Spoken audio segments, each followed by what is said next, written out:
Oh, looks like we're live. Sorry, we had a little bit of a connection problem tonight.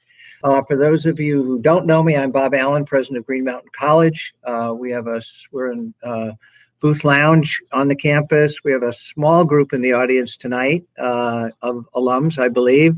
And I think at last count, we had about 17 people online. So just a couple of things. I don't have a great deal in the way of updates tonight. In fact, we continue to work on the process of a very orderly closure of Green Mountain College, and that continues.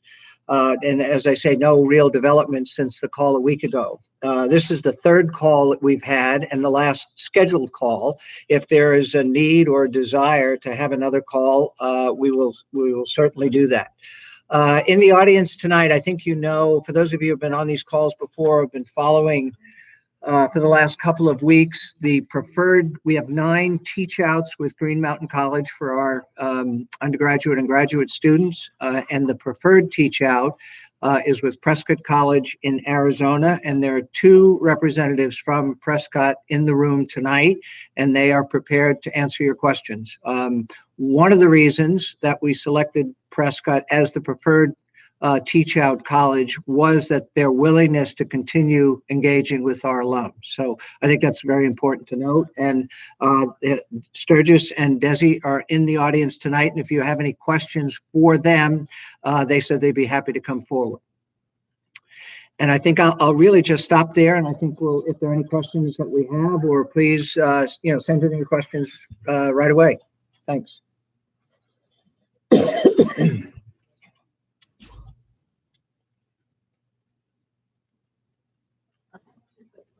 Yeah, we have 2 coming in from the audience. Yep. Alumni records yet?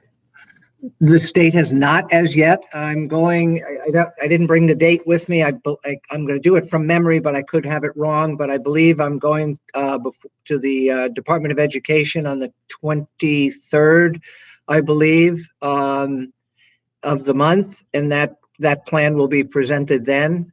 We have every expectation, because we've gotten a favorable response from the state, that the state will approve it. And has the college signed a deed in lieu of foreclosure agreement with the USDA yet, or? We have not, and I would say we're at the very least months away from doing that. Okay. Yeah. No, we have not. And I apologize for the audience. I'm sorry if you couldn't hear those questions. The first question was, has the state approved the transfer of records for the alumni in this case, to Prescott College? And the answer was no, but that I have an appointment with the state to do that. The second question again, I'm sorry, was? Yes, the question came in, had the college accepted or given a deed to the principal lender in lieu of foreclosure? And I said, no, we have not. And as I said, we're probably months away from that happening, if it happens at all. Bob Williams, yeah. Are you able to give any information, even without using names, to pick up our enthusiasm on people that are looking at how many colleges have looked, or how many other businesses? Is there anything you can tell us to make us excited that maybe things will be okay? Well, the unfortunate part is the ones and I also can't really talk about names, as I think you know. The question was, could I talk about any of the colleges that we've been speaking to about utilizing the campus? Yeah. Is that the question? Okay. The principal, the ones that I approached at first, I think I approached several colleges inside Vermont and several outside. Those conversations are no longer happening. So those are over, as far as I know, unless they pick them up.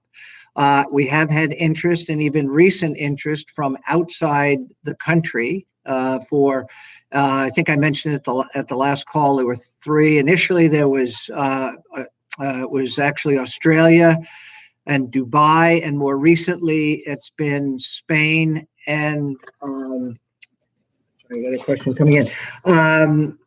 Spain and one other country. So, but they're just inquiries, Bob, and I can't say that. I don't know if they'll turn into be serious discussions or not, but I've got a couple of major functions over the next couple of months as we still are working every day to, have an orderly shutdown of the college. One is to take care of students, faculty, and staff, which I'm writing reference letters. I got a request from a student today to write a reference letter for him for graduate school. So doing that, and of course, taking care of faculty and staff as well.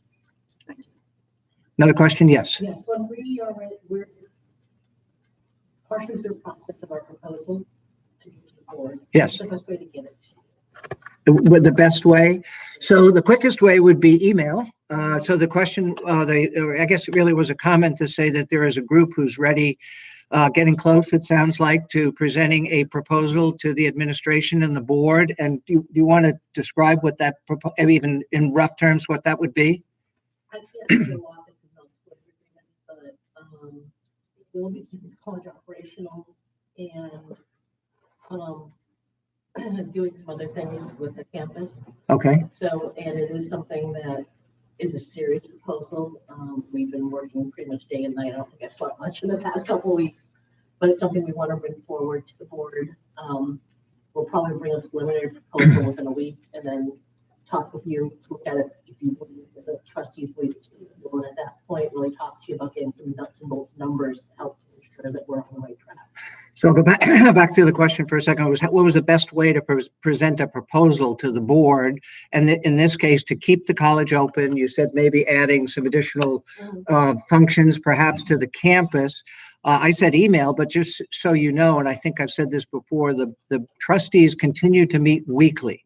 And the weekly meeting is scheduled for Friday at 8 a.m. That I don't see that changing. Certainly if it merited it, which it might, I would see the board calling a special meeting. I mean, by the way, these 8 a.m. calls are not, the trustees are not physically here on campus. They've been telephone calls.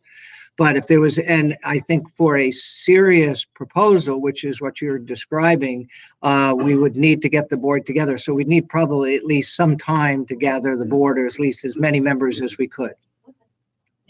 You're welcome. So I have a question that came in online. Could we request bi-weekly updates on the status of things? And I don't know if bi-weekly means, so bi-weekly can, as you know, mean every other week or twice a week. I'm not sure twice a week would be very productive, but bi-weekly, sure. As I said, we met just about a week ago. The last call was just about a week ago. I don't have a whole lot of new information. So if bi-weekly means every other week, I think that would be reasonable. And certainly if anything comes up like a real proposal, a concrete proposal to keep this campus open, I would notify you immediately. So.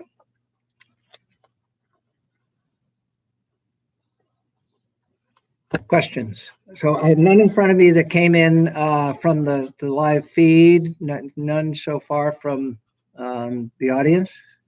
Any other? Bob Williams? Would you like to make a correction to yesterday's public radio on your salary? Sure. I mean, I'm afraid they didn't give me much time to talk, and yeah. I didn't have anything really. I hadn't seen it in print. I've heard it's been in print. So I can answer it in a couple of ways, both with facts instead of speculation, or I have no idea where it even came from. But so the fact is, I'll go back to 3 years ago when I started. Okay, so I started 3 years ago. The fact is, I took a 40% pay cut to come to the college. 40, not 4. I took a 40% pay cut to come to the college, and that very first year, and we have my VP of advancement here. And the first year, I was the largest donor to the college as well that year. In fact, I gave back my entire salary. So if that's probably enough information, and I think it clears up that wherever it came from, information about my salary. So this is just a comment. Again, it says update would be greatly appreciated. I assume that means every bi-weekly, every 2 weeks. And again, we may just, we can state it. This night happens to be Actually, it's a good day for students to be here, and otherwise we can maybe say that every other Wednesday we could do a bi-weekly update.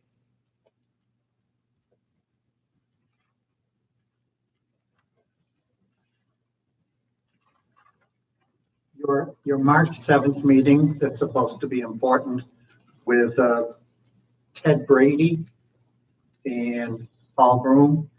Who's Ted Brady again? So there is, there is a meeting scheduled in Pulteney at the town office, although I may suggest that we move it here only because for space. In other words, depending on how many people, as you know, the town office is pretty tight. So it is being organized by Ted Brady, who is the Deputy Secretary of Commerce and Community Development for the state of Vermont. So Ted Brady and I had a very long conversation, maybe a week ago, maybe a week and a half ago. You mentioned a couple of other names. There will be quite a list of people who will be invited to join the meeting. He did not mention state representatives, but I assume that would probably include the state representatives from the Pulteney area. You mentioned Paul Brune.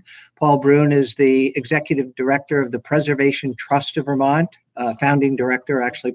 And I know Paul well, and I imagine Paul, if he can be, will want to be here. He mentioned several other organizations, but this is to bring together all the parties that might be interested in helping to sort of vision, I guess I would say, the future of not only the campus, but the community of Pulteney. So again, being organized by the Secretary's Office of Commerce and Community Development.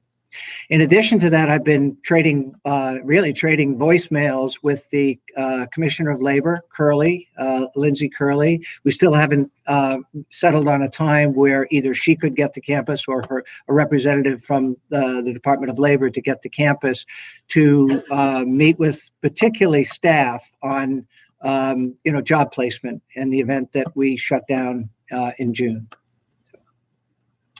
I have another couple of questions or maybe comments that have come in. Are there any basic pieces of the story that you could restate?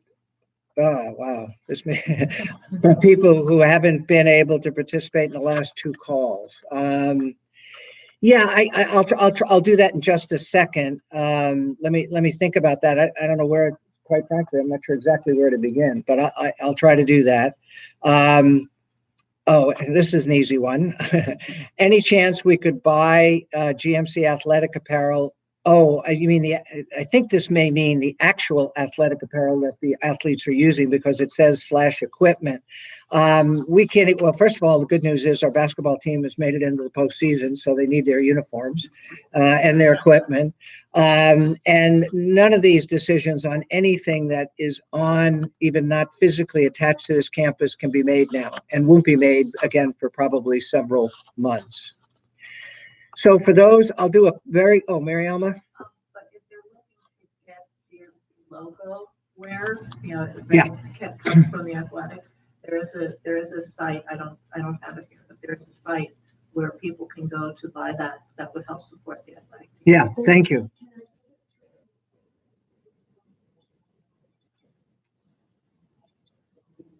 Yeah, so we have quite a bit of product here on campus. Not it's more ready to wear, basic apparel, not sports apparel, but sweatshirts, hoodie sweatshirts, and things like that. You can order that through the college.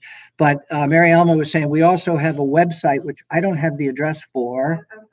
All right, we're going to look that up where you can order single pieces of a variety of GMC apparel. So for all the alums out there, if you want to buy something, and that'll probably extend, I know that ability will extend at least through June, if not later.